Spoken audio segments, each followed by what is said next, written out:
we were asked over the last weekend to come in and help a really great client of mine, Shauna. She sells real estate and she just got a bunch of windows put into her house. And I've been dealing with Shauna for years and years. So we were able to go in on the weekend and get everything ready for them for all the window casings that were put in new.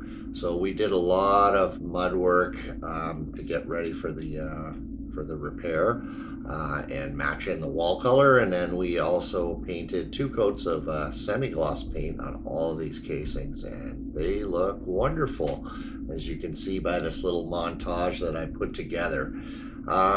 We're happy to be able to come and accommodate her timeline and flying colors painting. That's how we roll.